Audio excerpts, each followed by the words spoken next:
हाय, मैं रवि के बिंदास बोल में आपका स्वागत है। उन लोगों को जरूर देखना चाहिए जिन्होंने सीमा हैदर प्रकरण में बड़ा महिमा मंडन किया।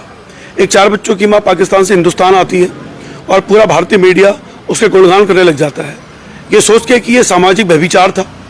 जब कोई 4 बच्चों की मां अपने पति को धोखा देकर किसी और के साथ चली जाती है, क्या उसका महिमा मंडन होना चाहिए? यह किसी जाति धर्म संप्रदाय की बात नहीं है, लेकिन हमारे देश में जिस तरीके से सीमा हैदर प्रकरण में मीडिया ने उसको महिमा मंडित किया, वो वास्तव में शर्मनाक था। उसे कई बार कहा गया, देखो लड़की पाकिस्तान से आई है, कुछ लिखो। तो मैंने कहा क्या लिखूं ऐसे शर्मनाक विषय पर। कई बार ये महिला सशक्तिकरण करने वाली बात होती है तो लोग बोलते हैं कि किसी को कहीं पर भी प्यार करने का अधिकार है। मुझे लगता है कि कहीं ना कहीं हमारे अंदर वो मानवीय संवेदनाएं होनी चाहिए, हमारे अंदर वो व्यवहारिक आचरण होना चाहिए जिसमें हम परिवार रूप में रहते हैं, तभी तो हम मानव कहलाते हैं।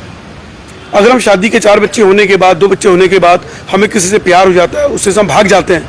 अगर आपको भागना तो पहले आप तलाक दे दीजिए। बिना तलाक दिए अपने पति को धोखा देके क्यों जा रहे हैं? देखिए, मेरे सामने वो व्यक्ति मौजूद है जो कालागढ़ में नौकरी करते हैं और उन्होंने अपनी 2 बच्चों सहित अपनी धर्मपत्नी को बड़े भरोसे के साथ पीरू मदारा में छोड़ा था ताकि उन बच्चों की अच्छी पढ़ाई हो सके, और वो महिला भाग जाती है। इनका ये डर है कि मेरे बच्चों का कहीं धर्मांतरण ना कर दे जो भागी ले गया है, क्योंकि इन्हें ये पुख्ता जानकारी है। 1 महीने से अधिक ये घटना हो चुकी है। रामनगर पीरू मदारा की घटना है। मेरे पास मामला ये कल संज्ञान में आया जब इन्होंने बताया, खबर ऑलरेडी अखबार में आ चुकी है, लेकिन रामनगर में बात पता नहीं। अब पूरा प्रकरण जानेंगे। और देखिए, मैं फिर कह रहा हूँ, जिन्होंने सीमा हैदर प्रकरण में महिमा मंडन किया सीमा जैसी महिलाओं का, मैं ये नहीं कहता हूँ कि हमें आज़ादी नहीं होनी चाहिए, लेकिन हमारी जो एशिया महाद्वीप है या हम भारतीय हिस्से की बात करते हैं, हमारे समाज में थोड़ा ये अछूती चीज़ है, ये नहीं होना चाहिए। सर, क्या नाम है आपका? मेरा वीरेंद्र सिंह। वीरेंद्र सिंह जी, थोड़ा सामने देखिएगा, थोड़ा करीब आइए सर। जी।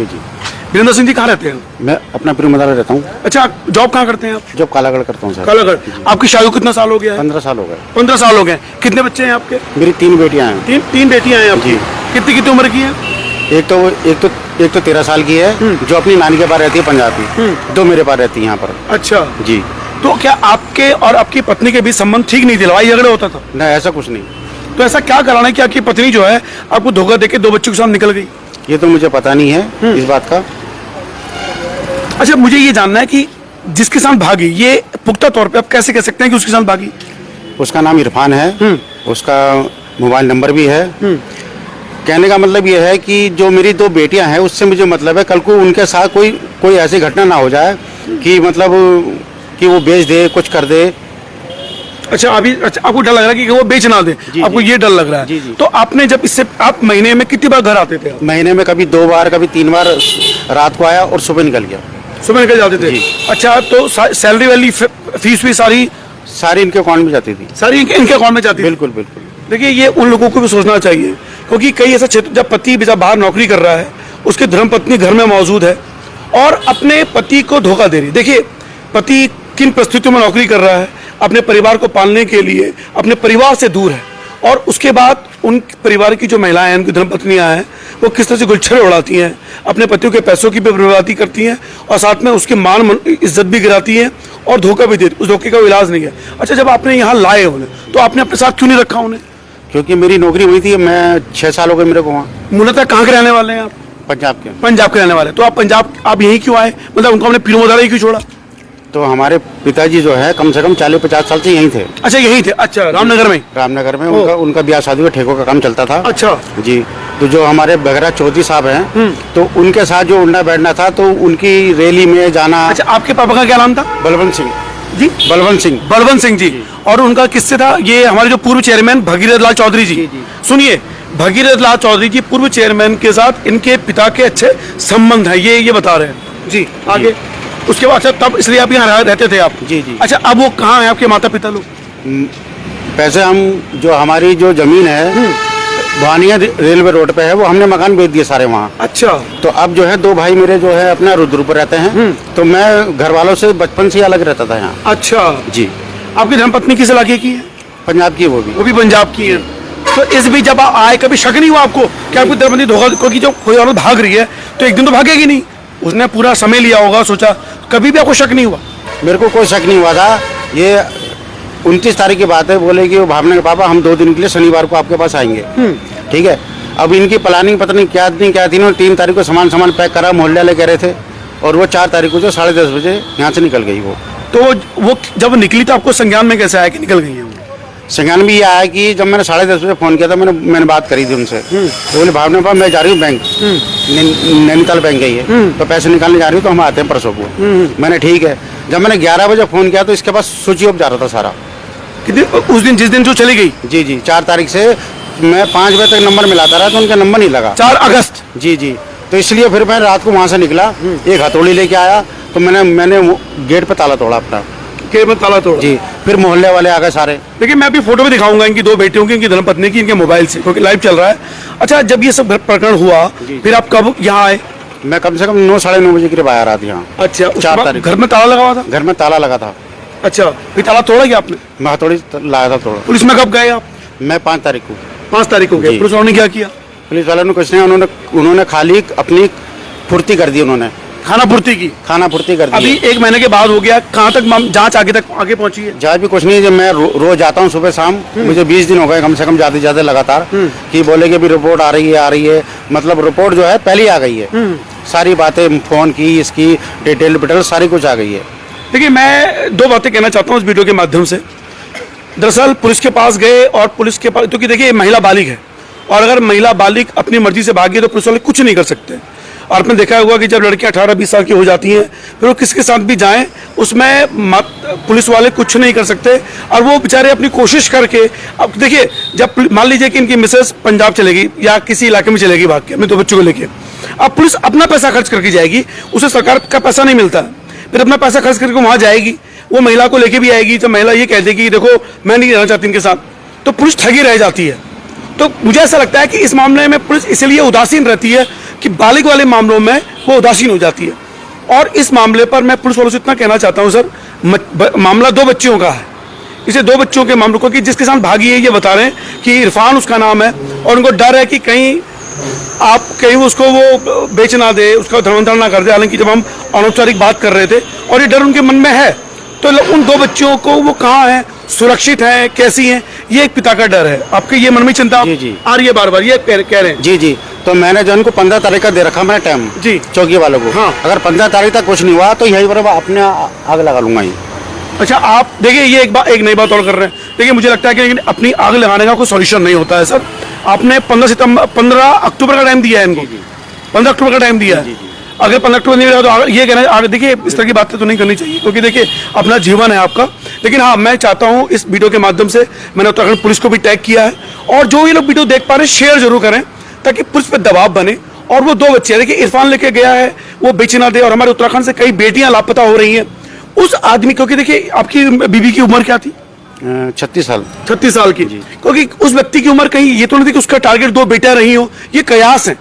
जो व्यक्ति उसको भगा के लेके, देखिए मैं तो इस बात की पुष्टि नहीं करता हूँ कि इरफान ही लेके चला गया है, ये जो कह रहे हैं कि इन्होंने ही कहा है, लेकिन अगर इरफान लेके गया है तो उसकी नीयत क्या उन 2 बच्चियों को बेचने की है या धन परिवर्तन करवाने की है, ऐसा इनका डर है।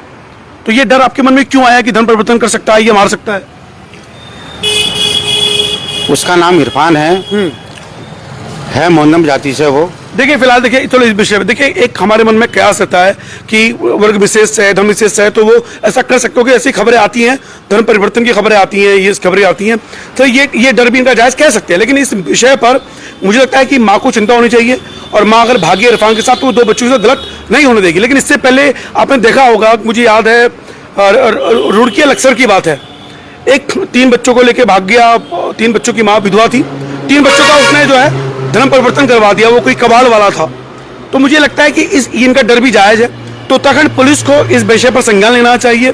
और हैरानी की बात यह है कि 1 महीने बाद भी जो, क्योंकि 2 उम्र क्या है बेटियों की? एक की 12 साल है, एक की 9 साल है। एक की आपके फोटो है अभी मोबाइल में, दिखाइए सर। देखिए मैं ये वीडियो आप देखिएगा, ताकि ये फोटो दिखा रहे हैं, ये जहां भी आपको दिखे इनके बारे में आप सूचित जरूर करें अपने निकटतम पुलिस, क्योंकि मामला गुमशुदगी का है, 2 बच्चे लापता हैं। अभी मैं हमारी बात हो नहीं पाई चौकी इंचार्ज से, वो इस समय हल्द्वानी मीटिंग में गए, उनसे फ़ोन पर हमारी बात हुई थी। लेकिन मैं चाहता हूं कि आप इस वीडियो के माध्यम से बेटियों का चेहरा देखें और उस महिला का चेहरा देखें। देखिए वो मासूम सी बेटियां, देखिए ये मासूम सी बेटियां हैं। देखिए आप, मैं आपको लाइव दिखा रहा हूँ, देखिए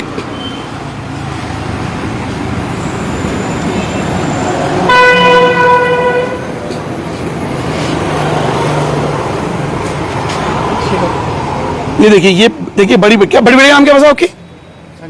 देखिए इसका नाम संजना है। गौर से देखिए बेटे इस बेटी को आप, ये है संजना। और देखिए जो दूसरी बेटी है, इसका नाम गौरी।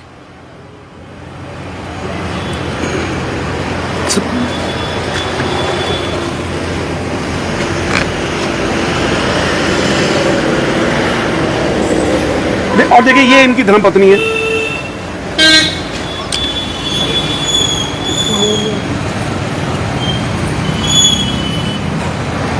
देखिए ये इनकी धर्मपत्नी है।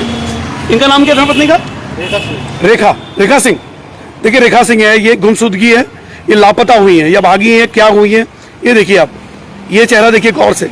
अगर ये कहीं आपको दिखे तो उत्तराखंड पुलिस को सूचित जरूर करें या रवि के बिंदास बोल वालों को सूचित करें, कहीं भी आपको दिखे। देखिए ये है रेखा, जो अपने 2 बच्चों को लेके गई है। और देखिए ये है बच्ची, देखिए ये है दूसरी, ये देखिए बच्ची, बड़ी बच्ची का नाम है संजना। ये देखिए आप गौर से देखिए इस बच्ची को। उम्मीद करता हूं कि इस बच्ची को आप देखें और जहां कहीं भी ये मिले दिखे आप लोगों को। देखिए संजना, और इसकी उम्र लगभग 12 साल की है। छोटी बेटी की साल की है, 9 साल की। ये देखिए आप,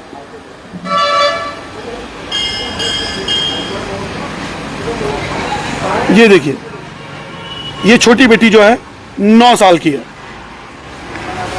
सर ये पकड़िए सर आप। तो देखिए इस वीडियो के माध्यम से 2 बातें मुझे करनी थी आप लोगों से, कि अगर जो भी आसपास, देखिए पड़ोसी जो लोगों को सब पता होता है, अगर कोई महिला भागी तो उसके आसपास कोई लोग आते रहे होंगे। तो जहां भी आप हिंदुस्तान के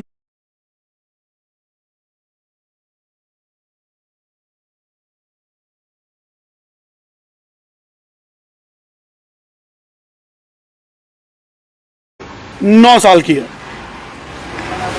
सर ये पकड़िए सर आप। तो देखिए इस वीडियो के माध्यम से 2 बातें मुझे करनी थी आप लोगों से, कि अगर जो भी आसपास, देखिए पड़ोसी जो लोगों को सब पता होता है, अगर कोई महिला भागी तो उसके आसपास कोई लोग आते रहे होंगे। तो जहां भी आप हिंदुस्तान के किसी भी कोने में आप रह रहे हैं और अगर किसी के पति वहां काम नहीं कर रहा, कोई शक होता है, तो कम से कम गुमनाम चिट्ठी उसके पति के नाम लिख दो कि आसपास इस तरह की चीजें हो रही हैं, ताकि पति सचेत हो जाए, क्योंकि समय रहते इन चीजों को रोका जा सकता है। मुझे दुख इस बात का होता है कि जो पत्नियां हैं अपने पति दूर जॉब कर रहे हैं और उन पतियों को धोखा देकर वो चंद पलों की खुशी के लिए, देखिए हमारे शरीर की जो आग है ना, इसको आप कंट्रोल कर सकते हैं। अपने पति का चेहरा याद कीजिए कि जहां वो घंटों मेहनत करके अपने परिवार से दूर रह के आपके लिए दूर हैं, और आप लोग ऐसी हरकतें करती हैं, बड़ा दुख होता है मुझे। तो इस वीडियो के माध्यम से रेखा जी कहीं सुन पाए इस वीडियो को, तो निवेदन है कि आपको जाना ही चाहिए, लेकिन ऐसा से पति का। अच्छा, आपको कि रेखा से मतलब है, बच्चों से मतलब है? मुझे बच्चों से मतलब है, अगर है तो आ जाए, मतलब मुझे इससे कोई लेना देना नहीं। 4 अगर रेखा वापस आ जाएगी माफ कर दोगे आप उसे? नहीं, मैं तो उसके 4 उनके घर वालों को बुलाऊंगा, उनसे मेरी बात हुई थी, वो कह रहे हमारी तरफ से मर गई, वो हमारी तरफ से मर गई है। देखिए फिलहाल इस मुद्दे पर मुझे यही कहना है कि इन पड़ोसियों से जो सबको पता होता है, तो कम से कम गुप्त चिट्ठी डाल दीजिए कहीं, ताकि उस पति को सूचित हो जाए। क्योंकि ये घटना एक नहीं, कई जगह कई ऐसी घटनाएं मिलने को आती हैं कि जहां अक्सर शादीशुदा औरतें किसी और के संग भाग जा रही हैं और बाद में कहीं बिक जा रही हैं, कहीं लूट के वापस चली जा रही हैं। उससे बेहतर है कि उन्हें पतियों को समय रहते सूचित हो जाए, तो वो कुछ सावधानी तो बरतें। इस वीडियो को बनाने का मकसद दूसरा ये है, देखिए दरअसल जब बालिग लोग भागते हैं, देखिए इनकी धर्मपत्नी बालिग है, तो अगर ये वापस मिली, अभी आपने देखा होगा बड़ा वीडियो वायरल हुआ था सोशल मीडिया में कि 2 बच्चे चिल्ला रहे हैं अपनी माँ के सामने, कोर्ट के सामने, कि माँ वापस आ जाओ, वापस आ जाओ। लेकिन औरत करी नहीं, मुझे अपने पति के साथ नहीं रहना है, मुझे बच्चों के साथ नहीं रहना, मुझे जिसके अंदर भागी उसके साथ रहना है। तो पुलिस वाले क्या कर लेंगे बेचारे? तो पुलिस वालों का जो मनोबल है वो टूटता है ऐसी चीजों से। तो इसीलिए जब बालिग महिलाएं भागती हैं, बालिग लड़कियां भागती हैं, तो पुलिस वाले उदासीन हो जाते हैं। उन्हें पता कि पकड़ भी लेंगे तो भी कोर्ट में छूट जाना है। जानते सर ये बात को, जब पुलिस की भी अपनी मजबूरी होती है, वो इसलिए वो उदासीन हो जाती है। लेकिन इस मुद्दे पर चूंकि 2 बेटियों का मामला है, तो पुलिस को थोड़ा सा संवेदनशील होना चाहिए। मैं उत्तराखंड पुलिस से निवेदन करना चाहता हूँ, नैनीताल पुलिस के जो हमारे नए एसएसपी महोदय हैं प्रहलाद मीणा जी बहुत एक्टिव माने जाते हैं, डीएम महोदय वंदना जी बहुत एक्टिव मानी जाती हैं। अगर ये वीडियो उन तक पहुंचे तो मैं निवेदन करना चाहता हूँ कि उन 2 बेटियों के लिए, क्योंकि पिता को डर है कि कहीं वो बेची ना दी जाए या उसको धर्म परिवर्तन ना करवा दिया जाए, इसीलिए उन बेटियों की वापसी बहुत जरूरी है। फिलहाल सर अंतिम पूछना चाहता हूँ कि जो आपने ये निर्णय लिया है कि मैं आग लगा दूंगा, ये ऐसे ख्याल आप मत लाइए। मैं जानता हूँ कि इसमें बहुत दुखी हैं, 2 बच्चियाँ दूर हैं आपसे, आप अपने आप को संभाल कर, मैं चाहूँगा कि सरकार भी जो है इनका ध्यान रखे। जो उन्होंने यहाँ बात की कि मैं आत्महत्या करने की धमकी, तो ये धमकी आपने आज ही दी है, पहले भी दी हुई है? मैंने पहले भी दी थी मुशर्रन को। बोला है आपने इनको? जी जी बोल दिया। मैं चाहता हूँ कि एक मनोवैज्ञानिक डॉक्टर भी इनको दिखाया जाए, ताकि आदमी जब तो बच्चे भाग गए हों किस पीड़ा से गुजर रहा होगा, ये समझने वाली बात है। और इस वीडियो के माध्यम से उन पत्नियों से भी कहना चाहता हूँ जो कहीं ना कहीं किसी ना किसी मोड़ पे अपने पति को धोखा देने की भागने की तैयारी कर रही होंगी, प्लीज इस आदमी का चेहरा देखना, कोशिश करना मत कीजिएगा आप ऐसे लोग, क्योंकि कई बार जो हमारा संस्कृत, और मैं उस मीडिया से भी कहना चाहता हूँ जिन्होंने सीमा हैदर प्रकरण में महिमा मंडन किया था सीमा जैसी महिलाओं का, ये भारतीय संस्कृति के लिए कतई उचित नहीं है, क्योंकि ये बच्चों का मामला है। फिलहाल रवि के बिंदास बोल देखने शुक्रिया। जय उत्तराखंड।